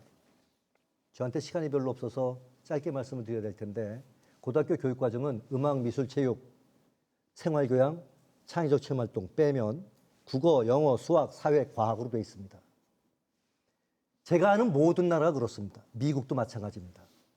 영국도, 프랑스도, 독일도 대학 진학을 준비하는 그런 교육기관에서 가장 중요하게 다루는 과목은 모국어, 외국어, 수학, 사회, 과학입니다. 이걸 열심히 공부한 친구들이 대학 가서 공부할 친구들이라고 보는 거죠. 이 지적 배경 그리고 그 공부하는 걸 과정을 통해서 얻어진 공부하는 방법에 대한 능력 이걸 갖춘 친구들이 대학 가서 공부해야 된다. 대학 가서 열심히 고등학문해야 된다. 이런 문제의식이 전 세계의 문제의식입니다. 어떻게 그 과목을 가르칠 것이냐 문제는 그 다음 문제고요. 네. 저는 특목고든 일반고든 대학을 준비한다면 이 공부를 열심히 한 친구들이 대학 가게 만드는 것이 올바른 제도다. 그런 생각을 가지고 있습니다. 네. 뭐 좀만 더 네. 추가 말씀드리면 짧게 질문하셔야 네. 됩니다. 과연 정시에서 특목고의 학생들이 얼마나 많이 남아서 그 수능을 보고 지원을 했는지 그거에 대해서는 좀 더 저도 알고 싶고요. 이 대입만 놓고 보시는데 이 대입이 학교에 미치는 영향에 대해서도 좀 충분히 생각을 해주셔야 됩니다. 대입만 놓고서 보면은 거기서 나오는 문제들 해결을 위해서 많은 의견이 있을 수 있지만 그 대안이 학교에 어떤 영향을 줄지 그걸 생각해 보자는 거죠. 네, 한 20초 정도 남았습니다. 20초 남았습니까? 네. 서울대 수시 일반이 1,600명 좀 넘습니다. 1,700명이라고 가정해 보자고요. 그중에 64%입니다. 그러면 뭐 얼마가 숫자 나오겠죠? 특목고 몇 명 남아있냐? 얘네가 다 수능으로 하면 어떻게 되냐?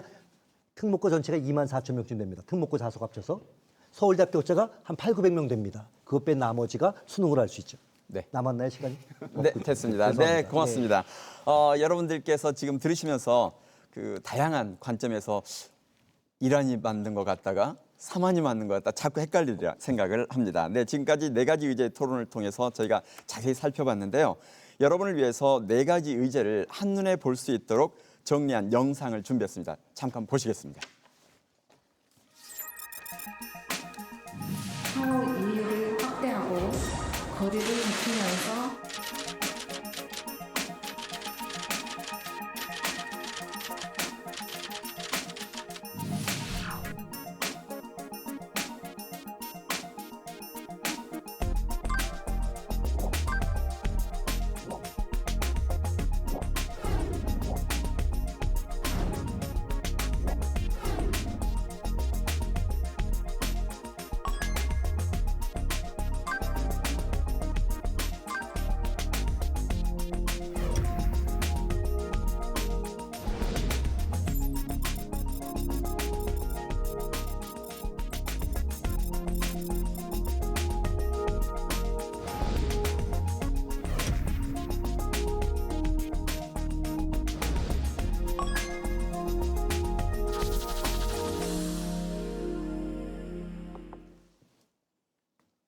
네, 오늘 토론 열기가 정말 뜨겁습니다. 오늘 토론 어떻게 보셨는지 방청석에 자리한 분들 의견 듣는데요.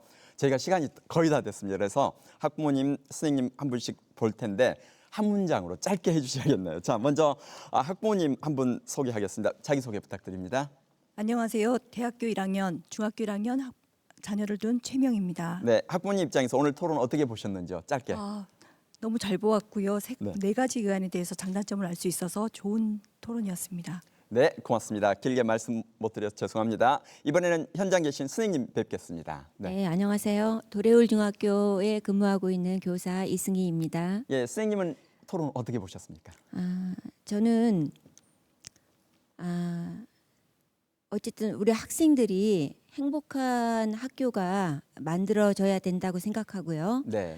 2022년 대입제도 개편은 학교 교육이 정상화되고 그다음에 교육이 혁신되는 방향으로 이루어져야 된다고 생각합니다. 네, 고맙습니다. 자, 마지막으로 대학에 계시는 교수님 한 분 모셨습니다. 자, 자기소개 부탁드립니다. 네, 안녕하세요. 교육대학교에서 학생들을 지도하고 있는 민희자입니다. 네, 오늘 토론 어떻게 보셨습니까? 네, 오늘 마찬가지로 오늘 4가지 의제 쟁점들에 대해서 아주 잘 알 수 있어서 아주 좋은 기회가 되었다고 생각합니다. 네, 고맙습니다.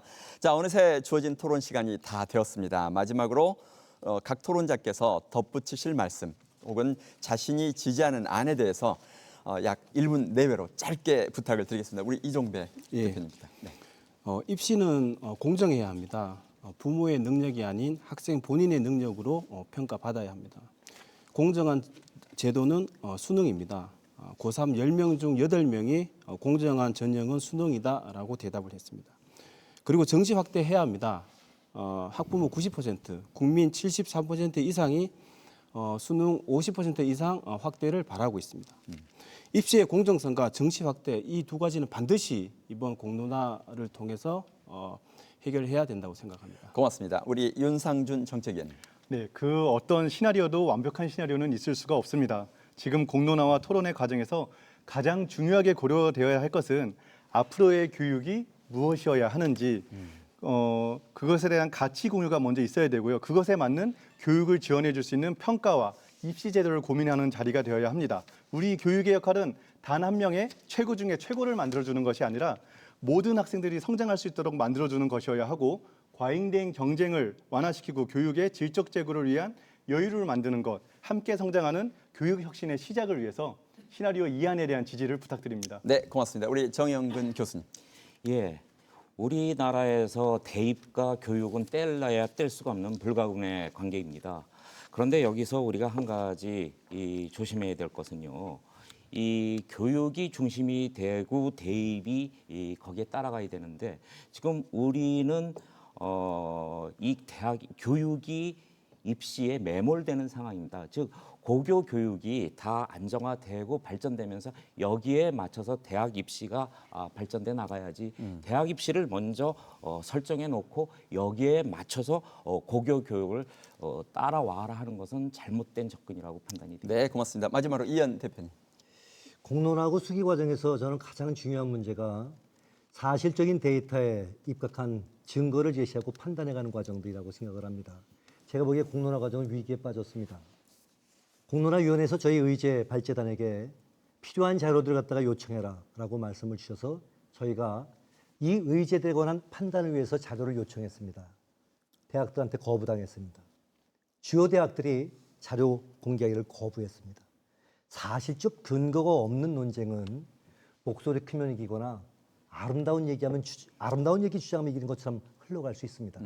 의미 있는 공론화를 위해서는 저는 객관적 근거를 판단할 수 있도록 해주는 그런 자료에 대한 제공을 포함한 뒷받침들이 앞으로 꼭 돼야 될 거다 이렇게 생각을 합니다. 네, 고맙습니다. 네, 오늘 토론은 여기에서 마무리하도록 하겠습니다. 오늘 토론에 참여하신 이종배 대표님, 정영근 교수님 자리해 주셔서 고맙습니다. 윤상준 정책위원님 그리고 이현 대표님 고맙습니다. 네, 고맙습니다. 감사합니다.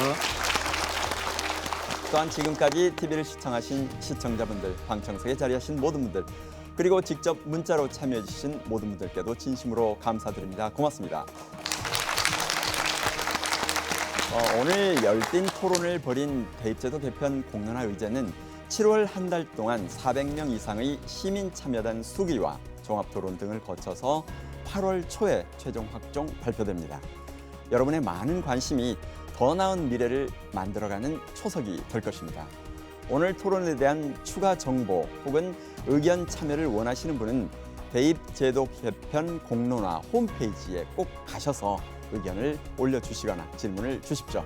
저희는 다음 주에도 EBS와 대입제도 개편 공론화위원회가 공동으로 주최하는 토론회를 준비하고 있습니다. 여러분의 많은 시청 부탁드리겠습니다. 여러분 다음 주 이 시간에 다시 뵙겠습니다. 고맙습니다.